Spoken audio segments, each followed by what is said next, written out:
So let's talk fee discounting. One of the biggest challenges a property management businesses have when winning new business is overcoming discounting of fees.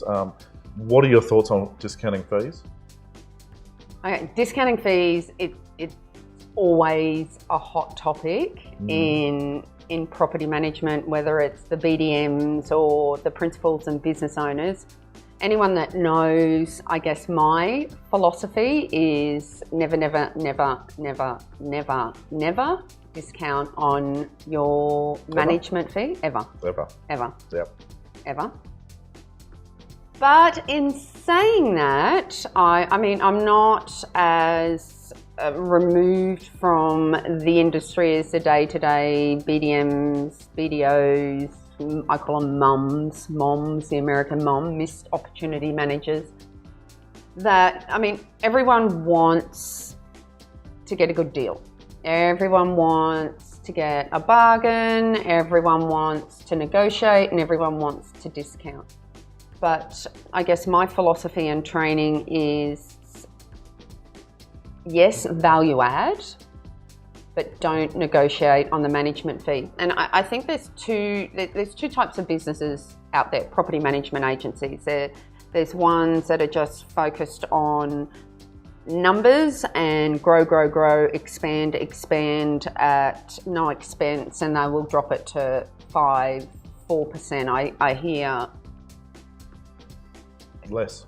I've heard less. Yeah. I mean, there's one particular company that I know are doing it for 1%, but I may understand that have special terms and conditions. Yep. Now, the reason I say don't negotiate on the management fee is because we all know that the asset value of the rent roll is determined by the management fee, the rent, times 52 weeks of the year, times the multiple of whether that's $2.80, $3, $3.50, $4. Yep. So if you start discounting, even if you discount, and every state is different. Western Australia and Tassie have they can obtain the highest fees in the country. Queensland, New South Wales are fairly, and the other states are fairly on par, but you get into the CBD areas and that's where they tend to be negotiating right down to the 2, 3, 4, 5%, which I do understand is a reflection on obviously the higher the rent. Even if you discount the management fee, you're still going to get a reasonable management fee. Yep. So $250 at 8%. I've worked in the city CBD, and a lot of those properties are fully furnished. So your workload's a lot higher for your management fee also compared to a suburban non-furnished property. So I agree with you. It's a never. Oh, and that's a good point to raise with management fees. There's so many factors that come into it, and I think ultimately people believe that to win the business you've got to discount your fees. But there is always one property management agency within a local area that can get the 7, the 8 or the 9%. Yep. So it is possible. And as harsh as this may sound, and don't worry, I get a couple of emails a few times a year. Yep. But if you're discounting on your management fees, ultimately you don't believe in your service. Because if you can service your clients and value add and wow them and do the top 10%, you can command average or above average management fees.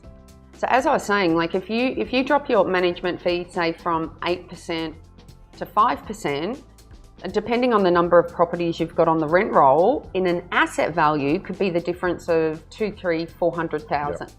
Now there are some business owners that look at it from a perspective as it's a numbers game. Like if we can get 1,000 properties at 5%, it's better than 500 properties at 8%. But bottom line is sometimes if you're discounting on fees to build the rent roll, you're actually not as profitable. So the other thing that I think is quite interesting is when we discount on our fees, let's say that you've got one, I'm going to use 10% management only because it's easy maths for me. Okay, so if you're managing a property for $250 per week, that's how much management fee at 10%? $25 plus GST. Plus GST. Yep. And if you're managing a property at $500 per week, we're getting $50 a week. $50. So I think a lot of business owners need to get back to the very basics and core of accounting and financial management, because the $250 per week property, we're getting $25, generally consumes more of our time. Where the $500 per week property, where you're getting twice the amount of money, generally, although they might be a little bit more difficult to rent depending on what range they're in. But I would be looking at different ways of value adding. So at a listing presentation, I mean, obviously you want to be able to communicate, have your scripts and dialogue, sell your service, your USP, unique selling point, come across as believable and professional. And when they ask you the question, it's okay. You're the landlord, and I'm the BDM, and you ask me, Deb, will you negotiate on your fees? Yeah. So Deb, 10% seems like a lot. Will you negotiate on your fees? I can get 5% down the road. 5%. Okay. Damien, completely understand where you're coming from, and if I was sitting in your seat, I would be trying to get the best deal I could, but. Can I just ask you a quick question? Are you looking to appoint the agency that is offering the cheapest fees, or the one that is going to professionally represent you and put ultimately more money in your back pocket at the end of the day? The one's going to put more money in my back pocket. Yeah. So it's not a 5%, 10%. You're looking for a professional. Yeah, but they said that word. Okay. The one at 5%. Yeah, the one at 5%. At 5%. Okay, how did you feel about them in talking to them? Did you feel comfortable and confident and reassured in their service? He was running a little bit late, so he didn't have much time. Yeah. But no, not overly. They didn't seem as professional. Okay. Because it's, I guess, in choosing a property management agency really isn't a process of just going with the cheapest fee. This document that I have here at the moment, can you see that? Yeah, it's a really good one. Yeah, so it's just an example of ABC Realty at 5% and us at 10%, and then they might miss a couple of rent increases. I'll talk about lease renewals at the moment and how we can save money. They might miss some maintenance, and I mean, this is an exception possibly to the rule, but 5%, you could be $3,000 in loss, and paying that extra $8 or $9 to us, we can actually put $3,000 or $4,000 more in your back pocket. It really concerns me with agents that are negotiating on fees, whether they can actually deliver on the service. And I mean, at the end of the day, if they're negotiating on their fees, are they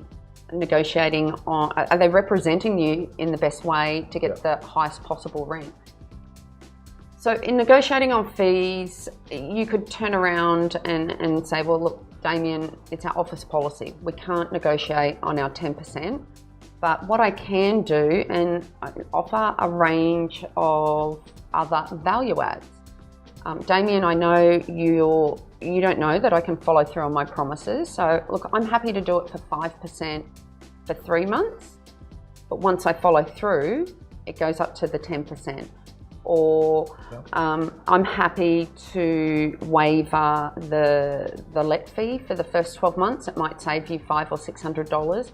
But we can't negotiate on the management fee. Now, obviously, that's a huge script that encompasses my other concept of the sausage and the sizzle that we will talk about. But at the end of the day, discounting on fees, I'm very passionate. Learn to sell your services. But for those agents that